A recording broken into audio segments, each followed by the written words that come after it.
nakakaganda lang sa ibon na to, pag umuwi, parang hindi galing ng karera, kumbaga, maganda pa rin yung katawan, maganda pa rin yung itsura niya. Yung mababago lang, yung pagkain, yung siyempre magdadagdag ka, medyo yung malayo na, summer na. Yung pabaon ko, Power Wings, Vitaboli, yun yung gamit ko talaga. Tapos, siyempre pagdating sa mga natural,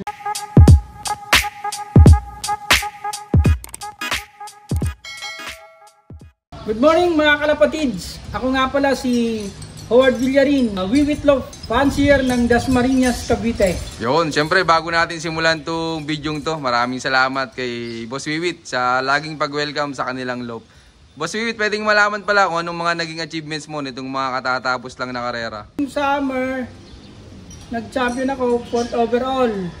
Tapos Norte, 1st overall, OBYB. Tapos ngayong South, car winner ako, na ako nag-champion ng Wigo, 1st overall. Tapos 3rd overall ng Allbird category, lap champion ng Tacloban. Yun, grabe, napakaangas mga kalapatids. Ayan sir, pwedeng makita yung mga nanalo mong ibon. Oo, pwede, tara. Yun, tara, samahan nyo kami, let's go. Ito nga pala yung mga achievement ko nitong mga nakaraang karera.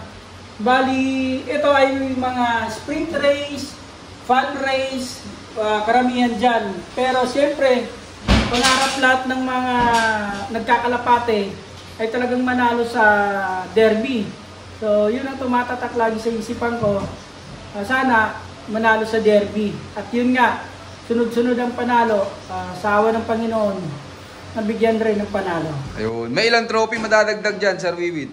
Sa Norte may mga 18 kami sa bilang namin. Tapos ngayong South, may 14 kaming trophy na panalo doon. Grabe, biglang dami nito mga kalapatids. Sa susunod na bisita natin dito, patong-patong na yan dito. Ayan, ito, ipapasyal naman tayo ni Boss Wiwit sa kanyang Flyers Loop. Welcome kayo mga kalapatids dito sa aking Flyers Loop.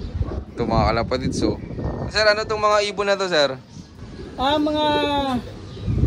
Mga panglaban ko yan ngayong Norte, South at saka Summer. Sama-sama ko sa ngayon kasi hindi ko pa napapaayos yung loop ko. Pero plano kong i-renovate to. Kasi yung luma kong loop, tatanggalin ko na. So sa ngayon, sama-sama muna sila. Siguro after ng summer, ipapayos ko na para magkaroon ng division, mga kwarto-kwarto. Ganito ako maglaban pag talagang yung ibon, mayroon na siyang laban, sprint race or fun race or derby, gumagamit na ako ng widowhood box. Kasi dito, malaking bagay talaga to. Unang-una, nakokontrol nyo yung pag-iitlog ng ibon, tapos yung kung kailan nyo gustong papagsampahin, at saka higit sa lahat, nagiging sila. Gustong-gusto nila, nasa loob sila ng loop dahil mayroon silang sariling bahay. Nakakapahinga sila ng maayos. Parang kumbaga sa loob ng loop, nakakapagpahinga sila. May sarili silang pwesto. Ito mga kalapatids, so kaya naman kahit pooling pa lang, pan race hanggang dulo, laging nananalo si Boss Wiwit. Talagang malaking bagay din na itutulong ng Widowwood, sir, ano? Siyempre, yan ay nakatutunan natin sa mga veterano, kahit sila Tommy Rivera. Doon natin yung natutunan, yung mga paggagamit ng mga ganitong pamamaraan ng pagkakarera. Maraming salamat, Boss Wiwit. Ito, ipapakita naman ni Boss Wiwit yung kanyang nanalong ibon. Ito nga pala si Tacloban. Ito yung lap champion ng Tacloban sa Allbird category ng 6WRPC. Siya rin yung champion ng 4th overall ng summer na sinasabi kong ilalaban ko pa ng Tacloban. At nilaban ko nga siya ulit. At sa awa ng Panginoon, nagkuhan siya. Nag-complete lock at nag-3rd overall pa. Ito mga kalapatids, so dalawang balik na pala ng South to mga kalapatids. Katarman at Tacloban. Ang pangalan ko nito, TikTok 92. Pinapag-TikTok nyo ako nung dumating to kaya pinangalanan ko siyang TikTok. At saka yung ring number niya si 92. Kaya TikTok 92. Pero ano nga palang bloodline, Boss Wiwit? Ito ay Jose Torres, Jose Torres ni Jericho Dio Cruz. So, pinahiram niya ako ng babae, tapos meron akong lalaki, pinagbangga ko, eto na siya. Bali, ibon ni Jericho yung babae nito, yung nanay nito. Ayos. Edi yung pairing ng magulang ng Sir Wiwit, hindi mo na babaklasin? Sa ngayon, nakadikit na. Nasa cage na. uulitin ko na kasi meron akong mga kaibigan na nag-request. So, uulitin ko. Pero madalas mong ginagawa yun, Boss Wiwit, yung nag-uulit ka nung pairing ng ibon. O, pag talagang nananalo, lalo na sa mga sprinter ko, inuulit-ulit ko lang. Ganun lang. Pero ngayon, ito, siguro inuulit ko na rin to. May kapatid na rin to. Pang norte. Susubukan ko na rin sa norte ito. Tapos, Boss Wiwit, ano nang balak mo dyan sa ibon mo na yan? Hindi ko pa alam, hindi ko pa masabi. Parang gusto ko pang laban nga eh. Ngayong summer, ngayon sa Masbate. Baka lang, pero pinag-uusapan pa namin ni partner Gary Lagumbay at saka si Daryl. Yung financer namin, si Daryl. Yan, congrats sa inyo, Boss Wiwit. Abangan natin to mga kalapatid. Tingnan natin kung ilalaro pa ni Boss Wiwit o gagawin na niyang breeder. Pero kamusta yun, Boss Wiwit, nung kinakarera nyo simula nung derby? Okay naman siya. Nakakaganda lang sa ibon na to. Pag umuwi, parang hindi galing ng karera, kumbaga. Maganda pa rin yung katawan, maganda pa rin yung itsura niya.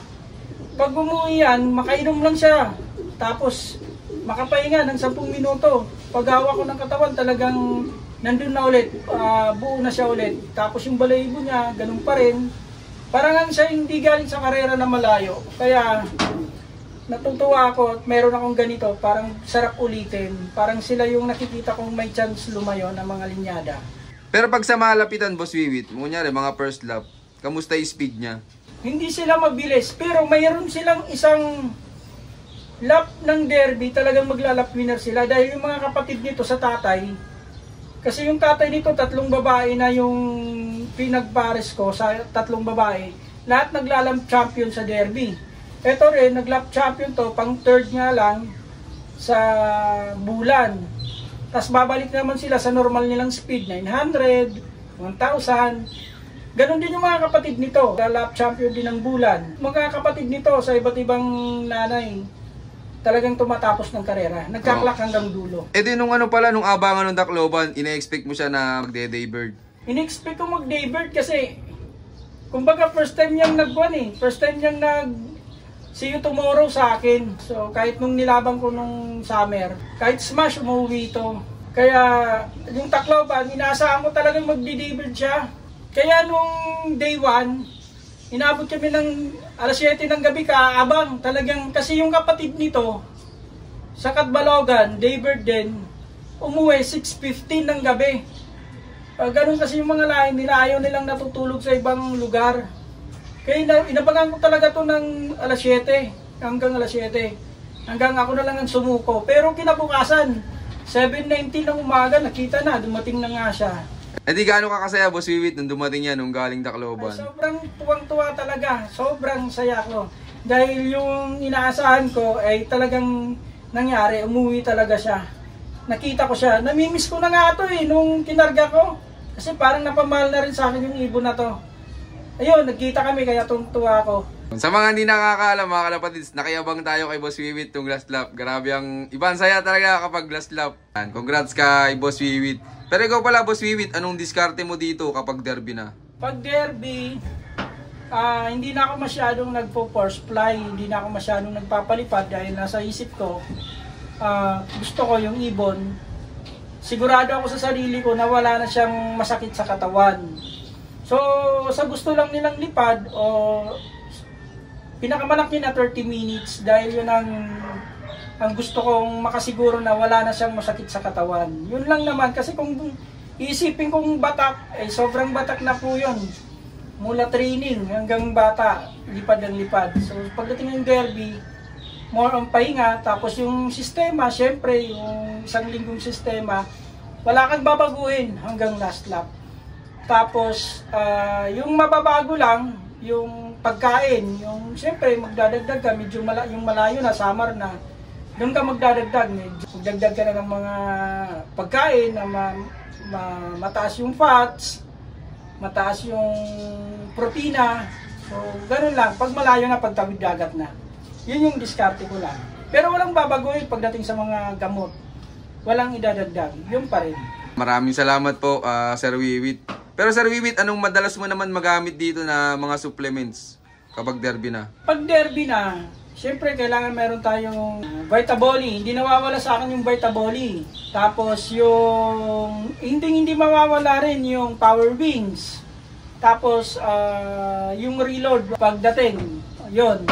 Yung pabaon ko, Power Wings, Vitaboli, yun yung gamit ko talaga. Tapos siyempre, pagdating sa mga natural, mga organic, yun, yung mga probiotic, yung super putik, yung pa rin ang gamit ko, wala namang iba.